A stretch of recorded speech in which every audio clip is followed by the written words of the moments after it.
All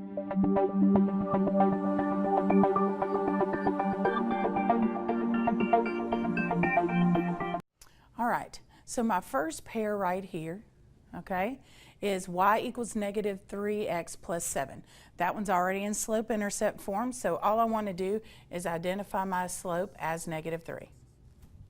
The other one, x minus 3y equals 6, I have to get that in slope-intercept form because that's the easiest way to tell if they're parallel, perpendicular, or neither.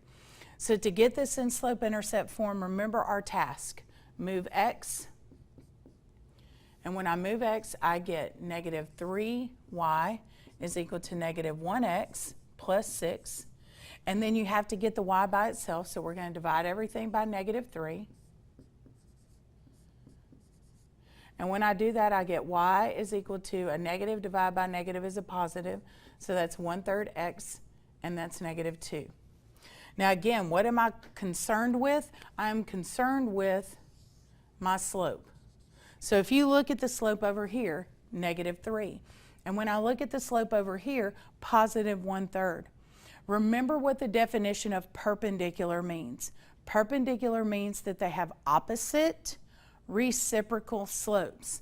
So negative 3, this would be negative 3 over 1, okay? Over here I have 1/3. Well, 1/3, if I flip it around, is 3 over 1. So they are reciprocals of each other. This one's positive, this one's negative. They are also opposite signs of each other. Therefore, they are perpendicular. So let's write P-E-R-P, perp, for perpendicular. And that's all you have to do. Now let's look at the other ones. Our next one, they're both in standard form. So let's move x to the other side. And I get y is equal to negative 1x plus 8 for that one. Okay? My slope, look at my slope. Here it is. Negative 1. Remember that spirit 1 that I talk about? That's my slope.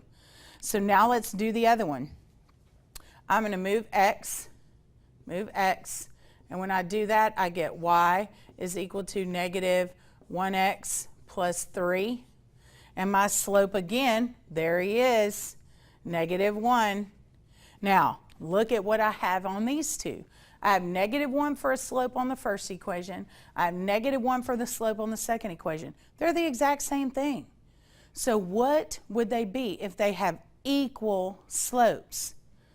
That means they're going to be parallel. I'm just going to write para for parallel. Now let's look at the last set. Obviously, by process of elimination, they're going to be neither.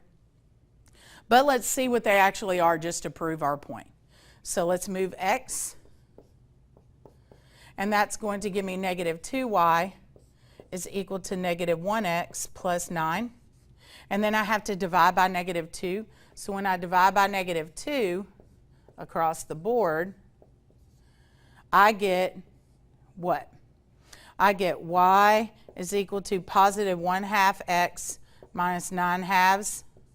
Okay? So my slope is going to be positive 1/2. There it is. Now let's do the other equation just to see what it is. So when I do that, I'm going to move x to the other side, just like I did on the previous one. And that gives me 4y is equal to negative 1x plus 8. And then I'm going to divide by 4. So you go across the board, divide by 4, divide by 4, divide by 4. And you get y equals, that's understood, negative 1. So that's negative 1/4 x plus 2. Oh yeah, they're completely different.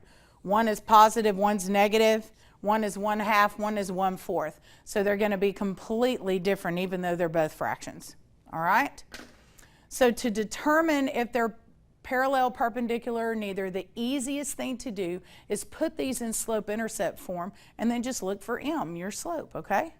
All right. Come back and we're going to do some more on graphing lines next time.